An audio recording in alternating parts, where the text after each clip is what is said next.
Hey guys, इंडी world entertainment के नए video में आपका स्वागत है। मैं हूं प्रीति। तो आज का जो वीडियो है वो रिसेंटली 2 हफ्ते पहले ही रिलीज हुई है और इसे काफी सारे व्यूज भी मिले हैं। आज का जो वीडियो है वो एक इजरायली के बारे में है जिन्होंने कश्मीर फाइल्स देखा और इस पर रिएक्ट भी किया है और अपने कुछ पॉइंट ऑफ व्यू हमारे साथ शेयर किया है कि जो चीजें कश्मीर में हिंदुओं के साथ हो रही है वही चीजें इजराइल में इजरायलियों के साथ भी हो रही है। जैसे हमारे यहाँ पाकिस्तान के इस्लामियों ने हमारा जीना मुश्किल कर रखा है, वैसे ही इजराइल में इजरायलियों का जीना मुश्किल पैलेस्टाइन ने कर रखा है। ये दोनों देश इन 2 टेररिस्ट देशों से परेशान है। तो चलिए पहले हम वीडियो देखेंगे, फिर वीडियो खत्म होने के बाद मैं आपको काफी सारे कमेंट्स पढ़ के सुनाऊंगी, फिर हम कुछ कमेंट्स के एनालिसिस भी करेंगे।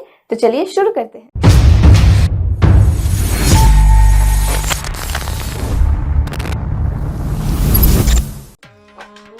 Much better. नमस्ते एवरीवन, मैं बहुत ज्यादा एक्साइटेड हूँ क्योंकि आज मैं फाइनली वो मूवी देखने जा रहा हूँ जिसका मैंने इतने लंबे समय से वेट किया।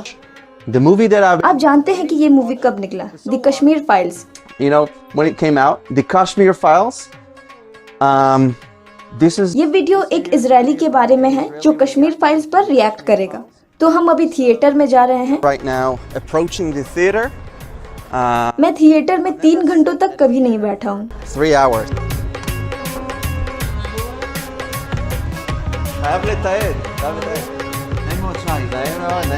So I'm here with. तो मैं यहाँ शाई के साथ हूँ जो थिएटर के मालिक हैं। And I just have to say. और मैं सबसे पहले इन्हें थैंक यू कहूँगा और थैंक यू विवेक इतनी अच्छी फिल्म इंट्रोड्यूस करवाने के लिए। उन्हें भी थैंक यू जिसने मुझे इजराइल में फिल्म रिलीज करने के लिए फिल्म दी। शाई, आप एक भारतीय यहूदी हैं। Yes. हाँ, मैं एक भारतीय यहूदी हूँ। मैं भारतीय फिल्मों को इजराइल में डिस्ट्रीब्यूट करने वाला 2nd जनरेशन हूँ। मैं इजराइल में पैदा हुआ लेकिन मैं हिंदी और मराठी बोल सकता हूँ और मैंने 7500 से भी ज्यादा इंडियन फिल्म्स देखे हैं। मुझे लगता है कि मेरे पास भारतीय फिल्म्स की सबसे बड़ी कलेक्शन है पूरी दुनिया में और मैं दुनिया भर में भारतीय चैनल्स भी चला रहा हूँ। और ये मेरे फेवरेट एक्टर्स में से एक शाहरुख खान को भी जानते हैं। ये मेरा फेवरेट भारतीय फिल्म है कुछ कुछ होता है। एनीवेज, हम कश्मीर फाइल्स देखेंगे और मैं आपसे मूवी के बाद मिलता हूँ। सो थैंक यू हमें होस्ट करने के लिए। क्या बात है सर। Wow. मैंने मूवी देख ली और मेरे पास कोई शब्द नहीं है। I have no words. मैं इजरायली और यहूदी होने के नाते इस मूवी को रिव्यू देना चाहूंगा अपनी दोनों टोपियों को झुकाकर। और एट द एंड मैं बताना चाहूंगा मैंने इस मूवी से क्या सीखा। भारत का भविष्य। फर्स्ट ऑफ ऑल, मेरा दिल खास करके उस आखिरी सीन को देखकर टूट गया था क्योंकि बिल्कुल ऐसा ही नजीज ने मेरे लोगों के साथ किया था। सामूहिक लोगों को गोली मारना, उन्हें कब्र में डालना, उनकी पहचान छीनना, उनकी हत्या करना केवल इसलिए कि वे जो थे और जिन पर विश्वास करते थे। एक यहूदी होने के नाते मुझे लगता है कि ये मेरी रिस्पॉन्सिबिलिटी है जो कश्मीर में हो रहा है उसके बारे में बात करना और कट्टर इस्लामवादियों के हाथ से हिंदुओं का नरसंहार। Because we had gone through the. क्योंकि हम प्रलय से गुजर चुके हैं और जब हम कहते हैं कि फिर कभी नहीं, ये सिर्फ प्रलय के बारे में नहीं है। कभी नहीं से मेरा मतलब है कि Sure that there will. हमें दूसरे देशों में हो रहे नरसंहार के खिलाफ भी आवाज उठाना चाहिए। Standing up to genocides and annihilations of other nations. Because. क्योंकि कोई खून नहीं है जो दूसरे से ज्यादा वैल्यूएबल हो। हम सभी इंसान हैं और खून खून है और जब इसे बहाया जा रहा है तो ये दिल दहला देने वाला है और इसे इमीडिएटली रोकने की जरूरत है। अफसोस की बात है दुनिया कश्मीर में हिंदुओं के नरसंहार के बारे में पर्याप्त बात नहीं कर रही है और इसलिए कश्मीर फाइल्स फिल्म हर इंसान के लिए बहुत इम्पोर्टेंट है। So important for every human being. हम यहूदियों का इजिप्ट से एक्सोडस था, The Hindus. हिंदुओं का कश्मीर से एक्सोडस था।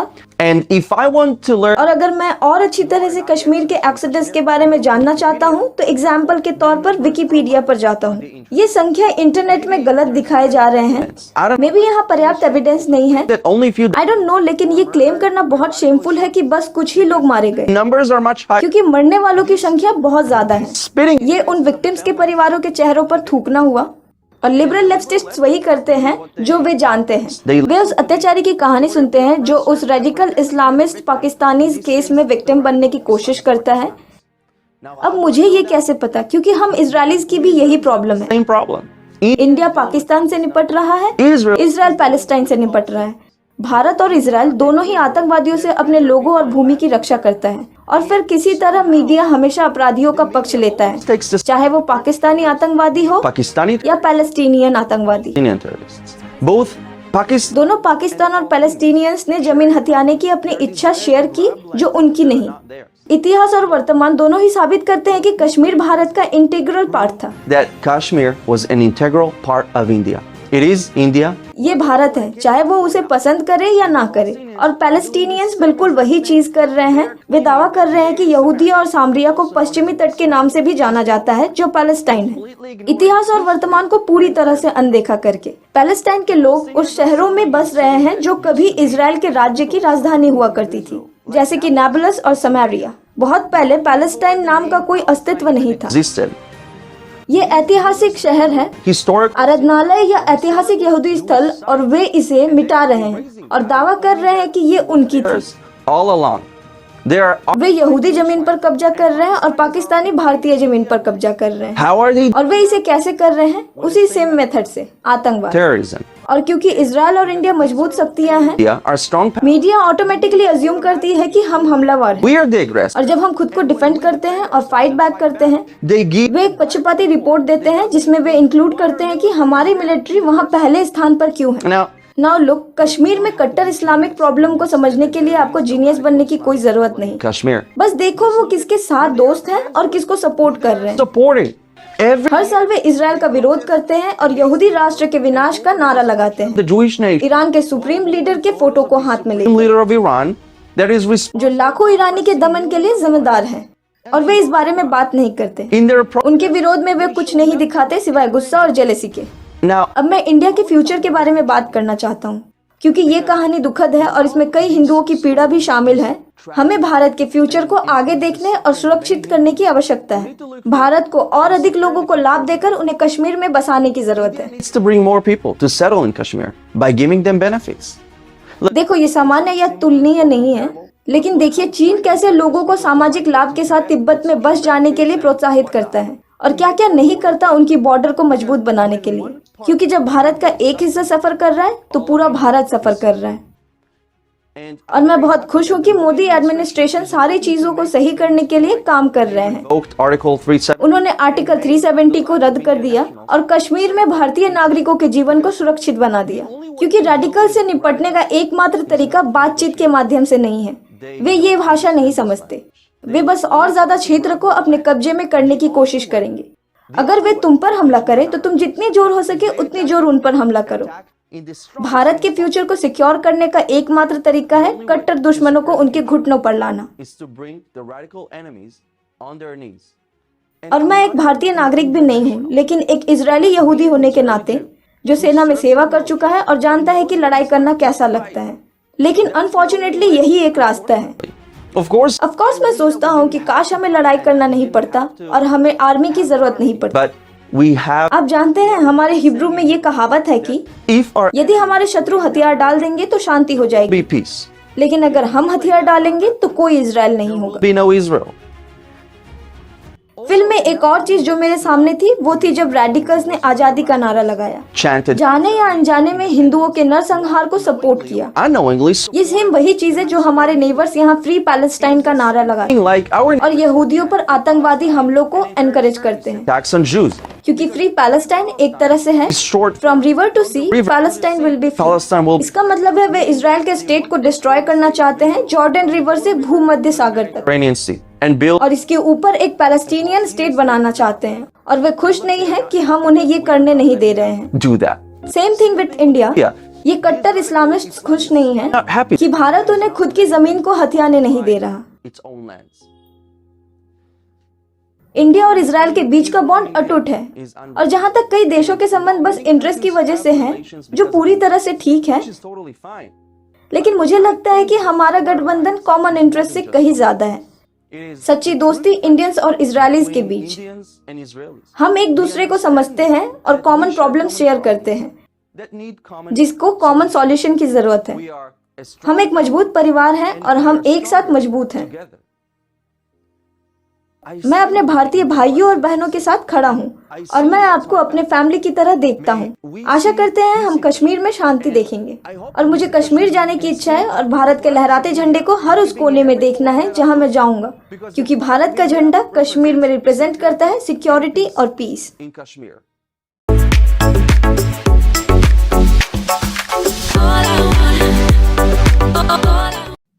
तो पहला कमेंट है द ईस्ट। इन्होंने लिखा है धर्म के नाम पर क्रूरता सिर्फ कश्मीर में ही नहीं 1971 में बांग्लादेश में भी हुई थी, जहां लगभग 2 लाख हिंदू धर्म के नाम पर मारे गए। और भारत में हम आज भी ऐसे इश्यूज फेस करते हैं डिफरेंट स्टेट्स में। ये तो इन्होंने बिल्कुल सही कहा कि भारत में आज भी ऐसे दंगे होते रहते हैं।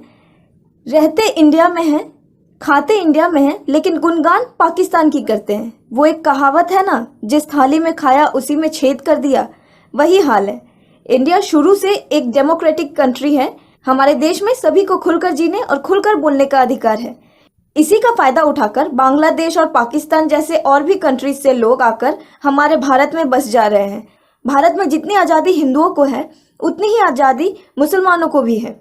यहाँ तो फिर भी ये प्रोटेस्ट कर लेते हैं और सरकार बहुत हद तक इनकी सुनती भी है, लेकिन पाकिस्तान में तो इसका एकदम उल्टा है। सुनना तो दूर की बात है, वहाँ के रूल्स हैं। अगर आप पाकिस्तान में रहना चाहते हैं तो आपको वहाँ के रूल्स फॉलो करने पड़ेंगे। वहाँ की गवर्नमेंट जो बोलेगी वही करना होगा। प्रोटेस्ट की बात तो काफ़ी दूर है, वहाँ हिंदुओं को टॉर्चर किया जाता है। कुछ सालों पहले पाकिस्तान में हिंदुओं के मंदिरों को तोड़ा गया, हिंदुओं को भी मारा गया, उनके घरों को जला दिया गया, उनके दुकानों को तहस नहस कर दिया गया। और बात यहाँ पे ख़त्म नहीं होती। उनको इतना करने के बाद भी शांति नहीं मिली। उन्होंने वहाँ के हिंदू लड़कियों के साथ रेप भी किया। मुझे तो ये सोचकर ही दिल दहल जा रहा है, पता नहीं उन पर क्या गुजरी होगी। वहाँ के मुकाबले देखा जाए तो हमारे इंडिया में यहाँ के सभी नागरिकों को एक समान सम्मान मिलता है, फिर भी इन्हें उतने में खुशी नहीं मिलती। इन्हें जितना भी दे दो कम ही लगता है। अभी कुछ वर्षों पहले ही एक बिल पास हुआ था जिसके मुताबिक अगर आप इंडियन हैं तो आपको प्रूफ दिखाना पड़ेगा, जो कि बिल्कुल सही है। इंडिया को ये काफ़ी पहले करना चाहिए था ताकि ये पाकिस्तानीज और बांग्लादेशी हमारे यहाँ आकर बसते नहीं। एनीवे, देर आए दुरुस्त आए, लेकिन इसमें भी कुछ लोगों को प्रॉब्लम है और उन्होंने प्रोटेस्ट भी किया। उनका कहना है कि हम इंडियन हैं, हम कागज क्यों दिखाएंगे। अरे जब इंडियन हो, इंडिया में रहते हो तो कोई तो प्रूफ होगा ना, दिखाने में प्रॉब्लम क्या है, डर किस बात की है। लेकिन अगर कोई प्रूफ नहीं है तो फिर हो कौन। इसका मतलब पक्का चोर हो जो इंडिया में चोरी से घुसकर खुद को इंडियन बताकर इंडिया में रह रहे हैं। ऐसे लोगों को तो इंडिया से बाहर ही निकाल देना चाहिए। फिर नेक्स्ट कमेंट है टीके पटवारी। इन्होंने लिखा है कश्मीरी हिंदू होने के नाते मैं बहुत ग्रेटफुल हूँ, आप हमारे लिए खड़े हुए। जो सपोर्ट हमें दुनिया भर में मिल रहा है वो जबरदस्त है, जिससे मेरी आंखों में आंसू आ जाते हैं। यह आशा की नई किरण की तरह लगता है। I loved your analysis and review, lots of love. फिर नेक्स्ट कमेंट है महक गांधी। इन्होंने कमेंट किया है कश्मीर फाइल्स देखने के बाद मेरे पास कोई शब्द नहीं थे सिवाय आंखों में आंसू के, लेकिन आज आपको देखने के बाद और एक दूसरे के सिचुएशन को समझते हुए I am really thankful to you from bottom of my heart. Thank you very much, lots of love for Israel. फिर वीराज लाइफ ने लिखा है कि इजराइल और इंडिया दोनों देश इस्लामिक टेररिज्म के शिकार हैं, जबकि हमें विरोधी कहा जाता है। जिस दिन हम लड़ना बंद कर देंगे उस दिन आतंकवाद हमारे देश में आ जाएंगे। फिर नेक्स्ट कमेंट है ड्रायल डिक्सन। इन्होंने लिखा है कि आपने जो अंत में कहा the flag of India represents peace and security in Kashmir. बिल्कुल, हमारे देश का फ्लैग रिप्रेजेंट करता है पीस और सिक्योरिटी, तभी तो हम सबसे फ्रेंडली और शांत देश है। और रही बात सिक्योरिटी की, तो हमारे देश को पता है कैसे अपने नागरिकों की रक्षा करनी चाहिए। अभी हाल में हुए रशिया यूक्रेन वॉर में हमारे यहाँ से हमारे इंडियन रेस्क्यू टीम वहाँ पहुंची अपने इंडियन स्टूडेंट्स जो वहाँ फंस गए थे उन्हें सही सलामत लाने के लिए। और वहाँ कुछ पाकिस्तानी स्टूडेंट्स भी फंसे हुए थे जिनको उनके कंट्री से कोई रिस्पॉन्स नहीं मिला। तब कई सारे स्टूडेंट्स ने भारत का तिरंगा दिखाकर खुद की रक्षा की। तो ये बिल्कुल सही बात है, India's flag represents peace and security. Pakistan में लोग इंडिया का झंडा जलाते हैं, लेकिन जरूरत पड़ने पर उसी झंडे ने उनकी जान बचाई। फिर अगला कमेंट है Anirban Sen. Thank you brother for reviewing this film, this story needs to be told. हम आशा करते हैं कि आपके द्वारा बाकी इजरायली को भी ये भयानक घटना का पता चले। Israel and India have so much in common, lots of love and respect from India. फिर नेक्स्ट कमेंट है अदीश जैन। इन्होंने लिखा है सबसे पहले धन्यवाद ये मूवी दिखाने के लिए जिसमें कश्मीर पंडिट्स के नरसंहार को दिखाया गया है। Secondly thank you so much Kashmiri Hindus के साथ खड़े होने के लिए। हम भारतीय भी इजरायलियों के साथ खड़े हैं। Our bond is very strong, we are one family. फिर अगला कमेंट है अरोजीत दत्ता। एक इंडियन होने के नाते आई अप्रिशिएट इट। अब जानते हैं आर्टिकल 370 हटने के बाद इस साल कश्मीर में टूरिस्ट की संख्या में काफी वृद्धि हुई है, जो उन्होंने 30 वर्षों में नहीं देखा था। इंडियन गवर्नमेंट और इंडियन आर्मी दोनों साथ मिलकर कश्मीर की ब्यूटी को रिस्टोर करने में काम कर रही है। तो आज का वीडियो मैं यहाँ पे खत्म करूंगी और मिलूंगी आपसे नेक्स्ट वीडियो में। Till then good bye.